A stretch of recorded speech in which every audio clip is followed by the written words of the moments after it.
For decades, there's been this quiet arrogance in Washington, a core assumption, really, that our friendly neighbor to the north is basically America's attic, just a place where we keep our spare resources until we need them.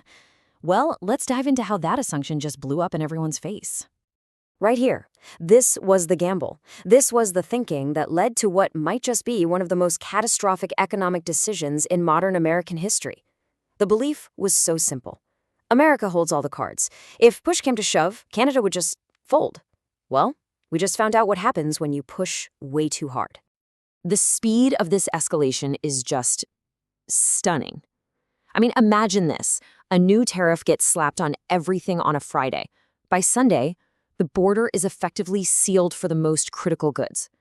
The White House was expecting, a delegation of polite Canadians asking for a waiver. Instead, in a move that nobody, and I mean nobody, on Wall Street saw coming, Canada didn't just counter-tariff. They cut the supply lines completely. And for the first time, the United States is on the wrong side of the wall. So what we're going to do here is break down the 3 specific commodities that expose America's hidden and now very critical dependency on Canada. For years, we've all heard the phrase energy independence. It sounds great, right? But that popular idea, it hides a crucial chemical flaw. The panic gripping the White House right now isn't just about the amount of oil. It's about the very chemistry of the oil that fuels our entire economy. So let's talk about something called the mismatch.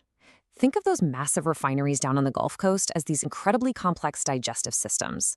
They were built decades ago, and they were fine-tuned to process one specific kind of food, thick, sludge-like heavy oil. And all that light, thin oil we frack in Texas, it's just the wrong diet. See, for years, that heavy crude came from places like Venezuela and Mexico. But as those supplies got less reliable, the entire U.S. refining system became addicted to one single steady source, Canadian oil sands. They send us almost 4 million barrels of this perfect refinery food every single day. We didn't just build an industry. We built it specifically around their oil. So you might be asking, why can't we just use our own oil? Why does this little chemical incompatibility suddenly become a national crisis?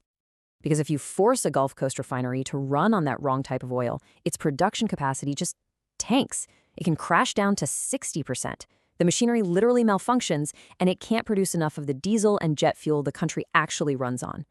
So here's the bottom line. We may have a lot of oil, but we don't have enough of the right kind of oil for our own machines. And if you think that's bad, the problem is even worse in the heartland. Look at this. The Midwest relies on Canada for a staggering 70% of its oil supply. Those pipelines were all built north to south, based on the simple assumption that the border would always be friendly. Shut them down, and you break the whole system, threatening the fuel supply for cities like Chicago and Detroit. And here it is. This is the checkmate move. For years, the U.S. operated on the assumption that Canada was a captive supplier, that they had no other easy way to get their oil to the global market. But last year, the Trans Mountain Pipeline to the Pacific fully opened up. And what happened? Canada just announced a massive deal with China to buy every single barrel the U.S. is now rejecting. They're not trapped anymore. But the crisis doesn't stop there. It actually gets bigger, escalating from a purely economic problem to a genuine national security threat. Forget about gas for your car. Let's talk about keeping the lights on for the entire country. Okay, so 20%.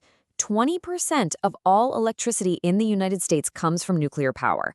And that's not just any power. It's the critical baseload power. It's the stuff that runs 24/7, keeping the grid from collapsing when the sun isn't shining or the wind isn't blowing. Now, here is a truly terrifying fact. The United States produces almost none of its own nuclear fuel. We import 95% of the uranium we need to run our entire fleet of reactors. We are completely, utterly dependent on other nations to keep our own lights on. And after Congress very wisely banned uranium imports from Russia, that left one major, reliable, secure supplier, Canada's Athabasca Basin. It's basically the Saudi Arabia of uranium. So, in response to the tariffs, Ottawa designated uranium a critical national asset and paused all exports. This doesn't just impact civilian power plants, it affects the U.S. Navy's nuclear-powered aircraft carriers. It is, quite literally, a strategic checkmate. Okay, so if starving our refineries and our power plants wasn't enough, this trade dispute is now coming directly for the American kitchen table. And it's all thanks to a humble pink salt that you've probably never even heard of. This is potash. It is the K in that NPK fertilizer formula you see on bags at the garden store, and it is absolutely essential for growing crops like corn, soy, and wheat at an industrial scale. You simply cannot grow enough food to feed this country without it. There is no substitute. So where does America get this miracle ingredient?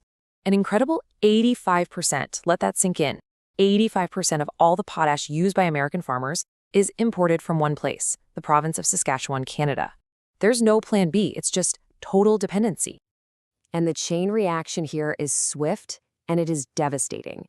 So Canada stops the trains just weeks before the critical spring planting season. That means U.S. farmers can't fertilize their fields. Crop yields just plummet. And since most of that corn and soy feeds our livestock, the price of everything from a steak to a gallon of milk goes through the roof. Welcome to the breakfast tax. This is the real-world impact.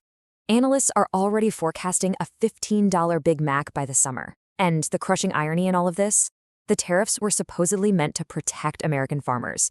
Instead, they're now bankrupting them by cutting off the one single thing they need to actually grow a crop. So you've got oil, you've got uranium, you've got fertilizer. These three examples show that this isn't about some simple trade deficit. The reality is that for over a century, we have built a single, deeply integrated North American continent. And trying to untangle it now, it's like trying to separate Siamese twins with a chainsaw. It's just not going to work. And this integration, it goes so much deeper. I mean, think about it. NORAD, our Joint Missile Defense Command, operates from their soil. The aluminum for our F-35 fighters and Ford F-150s comes from their smelters. Auto parts can cross that border 7, maybe 8 times before a car is even finished. We are physically, economically, and militarily indivisible. So let's just boil this all down, right? While the U.S. can certainly harm Canada's GDP, Canada holds the keys to the core functions of the American economy. They can shut down our refineries. They can turn off our nuclear plants. They can starve our food supply and halt defense manufacturing. The pain is not symmetrical, not even close.